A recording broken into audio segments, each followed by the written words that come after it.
ಸ್ನೇಹಿತರೆ, ಸಪ್ತಪದಿ ಧಾರಾವಾಹಿಯ ಇಂದಿನ ಸಂಚಿಕೆಯಲ್ಲಿ ನೋಡುವುದಾದರೆ ಇನ್ನು ಮನೆ ಮಂದಿಯವರೆಲ್ಲ ಪೂಜೆ ಮಾಡಿಸ್ಕೊಳ್ತಾ ಇರ್ತಾರೆ. ಅಶೋಕ್ಗೆ ಇನ್ನ ರಾಜ್ ಕಲ್ಯಾಣ ನೋಡಿ ಒಂದ್ ನಿಮಿಷ ಚಿಕ್ಕಮ್ಮ ಬರ್ತೀನಿ ಅಂತ ಹೇಳ್ತಾ ಇರ್ತಾನೆ. ಈಗ ಎಲ್ಲಿಗೆ ಹೋಗ್ತಿದ್ಯಾ ರಾಜ್? ಅದು ಏನೇನ್ ವ್ಯವಸ್ಥೆ ಆಗಿದೆ ಅಂತ ನೋಡ್ಕೊಂಡ್ ಬರ್ತೀನಿ ಚಿಕ್ಕಮ್ಮ, ನೀವ್ ಅಶೋತಿಗೆ ಪೂಜೆ ಮುಗಿಸ್ಬಿಟ್ ಬನ್ನಿ ಅಂತ ಹೇಳಿ ನಾ ಹೋಗ್ತಿದ್ದಂಗೆ ಅಶೋಕ್ಗೆ ಕಲ್ಯಾಣ್, ಅಪ್ಪು ಬಾ ಅಣ್ಣ ನೋಡ್ಬಿಟ್ಟ, ನಾವ್ ಹೊರಟ್ಬಿಡಣ್ವಾ? ಯಾಕವಿ ಏನಾಯ್ತು? ಅಯ್ಯೋ ಅಣ್ಣ ನೋಡ್ಬಿಟ್ಟ ಚಿನ್ನು, ನಡಿ ಹೊರಟ್ಬಿಡೋಣ ನಾವು ಅಂತ ಹೇಳಿನ ಅಲ್ಲಿಂದ ಹೊರಡ್ತಾ ಇದ್ದಂಗೆ ಹಿಂದೆ ಮುಂದೆ ನೋಡ್ಕೊಳ್ತಾ ಹಾಗೆ ಹೋಗ್ತಾ ಇರ್ತಾನೆ. ಅಷ್ಟೊತ್ಗೆ ಕಲ್ಯಾಣ್ ಮುಂದೆ ರಾಜ್ ಇದ್ದಿದ್ ನೋಡಿ, ಅಣ್ಣ ಯಾಕೋ ಈ ರೀತಿ ಮುಚ್ಚಿಟ್ಕೊಂಡು ಹೋಗ್ತಾ ಇದ್ಯಾ? ಏನು ಇಲ್ಲ ಅಣ್ಣ, ಸುಮ್ನೆ ನಿಂದಿವತ್ತು ಹುಟ್ಟಿದಬ್ಬ, ವಿಶ್ ಯು ಮೆನಿ ಮೋರ್ ಹ್ಯಾಪ್ಟನ್ ಸಪ್ತಡೆ ಕಣೋ ಅಂತ ಹೇಳಿ ವಿಶ್ ಮಾಡಿ ಅವನ್ನ ತಪ್ಕೊಂಡು ಮಾತಾಡಿಸ್ತಾ ಇರ್ತಾನೆ. ಇದೆಲ್ಲ ಮಾಡ್ತಾ ಇರೋದೇ ನಿನಿಗೋಸ್ಕರ, ನೀನೇ ಇಲ್ಲ ಅಂದ್ರೆ ಅದೇನ್ ಚೆನ್ನಾಗಿರುತ್ತೆ ಅಂತ ಹೇಳ್ತಾ ಇರ್ತಾನೆ. ಅಣ್ಣ ನಾನಾ? ಬೇಡ ಅಣ್ಣ, ನಿಮ್ ಮನ್ಸಲ್ಲೆಲ್ಲ ನಾನು ಇದೀನಿ ಅಂತ ನನಗೆ ಗೊತ್ತಾಯ್ತು, ಅಷ್ಟೇ ಸಾಕು. ಇನ್ನೇನೋ ನೀನಿಲ್ದಿರ ಇನ್ಯಾರೋ ಇರ್ತಾರೆ, ನಿನ್ಗೇನ್ ಬೇಕು ಏನ್ ಬೇಡ ಅಂತ ನೋಡ್ಕೋಬೇಕಾಗಿರೋದು ನಾವೇ ತಾನೆ.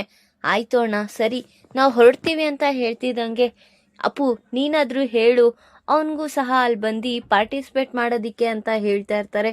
ಬೇಡ ಬಿಡಿ ಬಾವಾ, ಯಾವಾಗನ ಬರ್ತಾರೆ, ಮತ್ತೆ ಈಗ ನನ್ನಿಂದ ಅಲ್ಲಿ ಏನಾದ್ರೂ ರಾಧ ಅಂತ ನಡೆಯುತ್ತೆ ಅಂತ ಚಿನ್ನು ಹೇಳ್ತಾ ಇರ್ತಾಳೆ. ಅಯ್ಯೋ ಆ ರೀತಿ ಏನು ಆಗಲ್ಲ ಬಾರೋ ಅಂತ ಹೇಳಿ ಅವ್ರಿಬ್ಬರನ್ನ ಕರ್ಕೊಂಡು ಹೊರಟಿರ್ತಾನೆ.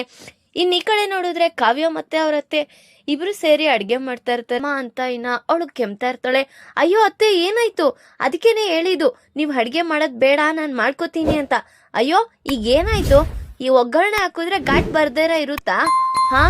ಘಾಟ ಬೇಡ, ನಾನು ಮಾಡ್ಕೊಳ್ತೀನಿ, ನೀವು ಬಂದು ಕುತ್ಕೊಳ್ಳಿ ಅತ್ತೆ ಅಂತ ಹೇಳ್ತಾ ಇದ್ರು. ಏನಾಗಲ್ಲ, ಏನ್ ಕೆಲಸ ಇದೆಯೋ ಅದನ್ನ ಮಾಡ್ಕೊ, ನಾನೇನ್ ಅಡ್ಗೆ ಮಾಡದೇ ಇರೋಳ, ಎಲ್ಲ ನನಗೂ ಬರುತ್ತೆ ಮಾಡಕ್ಕೆ ಅಂತ ಹೇಳಿ ಮಾಡ್ತಾ ಇರ್ತಾರೆ. ಸರಿ ಅತ್ತೆ, ನೀವು ಹೋಗಿ ಸ್ವಲ್ಪ ಹೊತ್ತು ರೆಸ್ಟ್ ಮಾಡಿ, ಇನ್ ಮಿಕ್ಕಿನ ನಾನು ಮಾಡ್ಕೊಂಡು ತಗೊಂಡ್ ಬರ್ತೀನಿ ನಾಷ್ಟ ಅಂತ ಹೇಳಿ ಕಾವ್ಯ ಪ್ರಿಪೇರ್ ಮಾಡ್ತಾ ಇರ್ತಾಳೆ. ಅಷ್ಟೊತ್ಗೆ ಒಂದ್ ಕಾಲ್ ಬರುತ್ತೆ. ಯಾರಿದು ಅನ್ನೋನ್ ನಂಬರಿಂದ ಫೋನ್ ಬರ್ತಿದ್ಯಲ್ಲ ಅಂತ ಕಾವ್ಯ ಪಿಕ್ ಮಾಡಿ ನೋಡಿದ್ರೆ, ಮೇಡಮ್ ನಮ್ಮ ಆಫೀಸಲ್ಲಿ ಒಂದು ಫ್ರಾಡ್ ನಡೀತಿದೆ, ಇದು ರಾಹುಲ್ ಅವರೇ ನಡೆಸ್ತಾ ಇರೋದು, ಅದು ಇಲ್ಲಿಗಲ್ ಆಗಿ ಗೋಲ್ಡ್ನ ತಗೊಂಡು ಈ ರೀತಿ ಸ್ಪಾನ್ಸರ್ಗೆ ಕೊಡ್ತಾ ಇದ್ದಾರೆ, ಅದು ರೆಡ್ ಹ್ಯಾಂಡೆಡ್ ಆಗಿ CBI ಅವ್ರಿಗೆ ತಗ್ಲಾಕೊಂಡ್ರೆ ನಮ್ಮ ಹೆಸರೆಲ್ಲ ಹೋಗುತ್ತೆ ನಮ್ಮ ಕಂಪ್ನಿದು ಅಂತ ಹೇಳ್ತಾ ಇದೀನಿ ನೋಡಿ.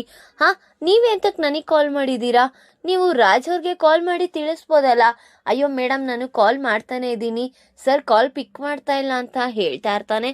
ಹೌದಾ ಸರಿ ಆಯ್ತು, ನೀವೇ ಬನ್ನಿ ಮೇಡಮ್, ನೀವು ಬಂದ್ರೆ ಅವ್ರನ್ನ ಏನೋ ಒಂದು ಕನ್ವಿನ್ಸ್ ಮಾಡ್ಬೋದು ಅಂತ ಹೇಳ್ತಾ ಇರ್ತಾನೆ. ಹಾಗಂತೀರಾ? ಸರಿ ನಾನು ಬರ್ತೀನಿ ಒಂದು 20 ನಿಮಿಷ ಅಂತ ಹೇಳಿ ಕಾಲ್ ಕಟ್ ಮಾಡ್ತಾ ಇರ್ತಾಳೆ. ಅತ್ತೆ ನಾನು ಅರ್ಜೆಂಟ್ ಆಗಿ ಆಫೀಸ್ಗೆ ಹೋಗ್ಬೇಕು. ಯಾಕಮ್ಮ ಕಾವ್ಯ ಏನಾಯ್ತು? ಅದು ಒಂದು ದೊಡ್ಡ ಫ್ರಾಡೇ ನಡೀತಿದೆ ಅತ್ತೆ, ಹಾಗಾಗಿ ನಾನು ಹೋಗ್ಲೇಬೇಕಾಗುತ್ತೆ ಅಂತ ಹೇಳ್ತಾ ಇರ್ತಾಳೆ. ಹೌದಾ ಸರಿ ಅಮ್ಮ ಹೋಗ್ಬಿಟ್ವಾ ಹೋಗು. ಅಯ್ಯೋ ಮತ್ತೆ ನೀವೊಬ್ರೇ ಇರ್ಬೇಕಾಗುತ್ತೆ ಅತ್ತೆ, ಬಿಡಿ ನಿಮ್ ಮಗನ್ನ ಕಳ್ಸೋಣ ಅಂತ ಹೇಳ್ತಾ ಇರ್ತಾಳೆ. ಆಗ ಬೇಡ ಅಮ್ಮ, ಅವನೇನೋ ಪಾಪ ಪೂಜೆ ಮಾಡ್ಸೋದ್ರಲ್ಲಿ ಇರ್ತಾನೆ, ನೀನೇ ಹೋಗ್ಬಿಟ್ಬಾ, ಅವನಿಗೆ ಯಾಕೆ ಟೆನ್ಷನ್ ಕೊಡೋದು ಅಂತ ಅಪರ್ಣವ್ರು ಹೇಳ್ತಾ ಇದ್ದಂಗೆ ಧಾರಾವಾಹಿ ಪ್ರತಿಯೊಂದು ಸಂಚಿಕೆ ಬಗ್ಗೆ ನೋಡ್ಬೇಕಾದ್ರೆ ನಮ್ಮ KTVS 365 ಚಾನಲ್ ಈಗಲೇ ಸಬ್ಸ್ಕ್ರೈಬ್ ಮಾಡ್ಕೊಳ್ಳಿ. ಹಾಗೆ ಪಕ್ಕದಲ್ಲಿರುವ ಬೆಲ್ ಬಟನ್ ಅನ್ನು ಪ್ರೆಸ್ ಮಾಡಿ ಅದರಲ್ಲಿ ಆಲ್ ಆಪ್ಷನ್ ಸೆಲೆಕ್ಟ್ ಮಾಡ್ಕೊಳ್ಳಿ. ಇದರಿಂದ ನಾವು ರಿಲೀಸ್ ಮಾಡುವಂತಹ ಸಂಚಿಕೆ ಅಪ್ಡೇಟ್ ನೋಟಿಫಿಕೇಶನ್ ಆಗಲ್ಲ ಅತ್ತೆ. ಇಲ್ಲೂ ನೀವ್ ಒಬ್ರೇ ಇರ್ತೀರಾ, ಅವ್ರಾದ್ರೆ ಹೋದ್ರೆ ಒಂದು ಧೈರ್ಯ ಇರುತ್ತೆ. ಯಾಕೆ ನಿನಗೆ ಭಯನಾ? ಭಯ ಅಂತಲ್ಲ ಅತ್ತೆ, ನೀವ್ ಒಬ್ರೇ ಇರ್ತೀರಾ ಅಂತ ನನಗ್ ಬೇಜಾರು. ಅಯ್ಯೋ ನಾನೇನು ಆಗಿಲ್ಲ, ನನ್ಗೆ ಹುಷಾರಾಗಿ ಇದೀನಲ್ವಾ, ಹೊರಡು ನೀನು ಅಂತ ಹೇಳ್ತಿದ್ದಂಗೆ 1 ನಿಮಿಷ ಅತ್ತೆ ಅಂತ ಹೇಳಿ ಸೀದಾ ಹೋಗಿ ಕಾವ್ಯ ಅವ್ರ ಅತ್ತೆಗೆ ಬೇಕಾಗಿರೋ BP ಟ್ಯಾಬ್ಲೆಟ್ನ ತಗೊಂಬರ್ತಾ ಇರ್ತಾಳೆ. ಅದನ್ನ ನೋಡಿದ್ರೆ ಅಯ್ಯೋ ಏನಪ್ಪ ಮಾಡ್ತಾರೆ ಇವಾಗ, ಅಪರ್ಣವರು ಆ ಔಷಧಿ ಕುಡ್ದು ಮತ್ತೆ ಏನಾದ್ರು ಅನಾಹುತ ಮಾಡ್ಕೊಳ್ತಾರ ಅನ್ನೋದು ತುಂಬಾ ಭಯಂಕರವಾಗಿ ಯೋಚನೆ ಆಗ್ತಿದೆ. ಈ ಕಡೆ ನೋಡಿದ್ರೆ ದೇವ್ರ ಸನ್ನಿಧಾನದಲ್ಲಿ ಧನಲಕ್ಷ್ಮಿ ಅವರು ಕಣ್ಣೀರ್ ಹಾಕ್ತಾ ಇದ್ರೆ ಅಶೋಕ್ಗೆ ಅವ್ರ ಯಜಮಾನ್ರು, ಯಾಕೆ ಏಂತಕ್ಕೆ ಅಳ್ತಾ ಇದ್ಯಾ? ಇದು ಏನು ಇಲ್ಲ ರೀ, ಏನು ಇಲ್ದಿರಾನೇ ಅಳ್ತಾ ಇದ್ಯಾ? ಏನ್ ಮಾಡ್ತಿದ್ಯಾ ಸ್ವಪ್ನ? ಇದನ್ನು ಸ್ವಲ್ಪ ಬಡ್ಸು. ನನಗೂ ಗೊತ್ತಿದೆ ಬಡ್ಸೋದು ಅತ್ತೆ, ನೀವೇನು ವರಿ ಮಾಡ್ಕೋಬೇಡಿ ಅಂತ ಸ್ವಪ್ನನು ಹೇಳ್ತಾ ಇರ್ತಾಳೆ. ಈ ಕಡೆ ನೋಡಿದ್ರೆ ಪ್ರಕಾಶ್ ಅವರು ಮತ್ತೆ ಅವರ ಅಮ್ಮ ಇಬ್ರು ಹೋಗಿ, ಯಾಕ್ ಧನಲಕ್ಷ್ಮಿ ಏನಾಯ್ತು, ಎಂತ ಕಳ್ತಿದ್ಯಾ? ಅದು ನನ್ ಮಗ ಇದ್ದಿದ್ರೆ ಚೆನ್ನಾಗಿರೋದು, ಈಗ ಏನೋ ಒಂದು ಅಲ್ಪ ಸ್ವಲ್ಪ ಆದ್ರೂ ನಾವು ಖುಷಿಯಾಗಿರ್ತಾ ಇದ್ವಿ ಅಂತ ಹೇಳ್ತಿದ್ದೀವಿ ನೋಡಿ. ಅಷ್ಟೊತ್ಗೆ ಸ್ವಪ್ನಾನು, ಅಲ್ಲಿ ನೋಡಿ ಯಾರು ಬರ್ತಾ ಇದ್ದಾರೆ ಅಂತ ಹೇಳ್ತಿದಂಗೆ ಇನ್ನ ಆ ಕಡೆ ತಿರುಗ್ ನೋಡ್ತಾರೆ. ಅಲ್ಲಿ ಕಲ್ಯಾಣ್ ಮತ್ತೆ ಅಪ್ಪು ಇಬ್ಬರನ್ನು ರಾಜ್ ಕರ್ಕೊ ಬರ್ತಾ ಇದ್ ನೋಡಿ ಎಲ್ರಿಗೂ ಸಹ ಖುಷಿಯಾಗಿರುತ್ತೆ.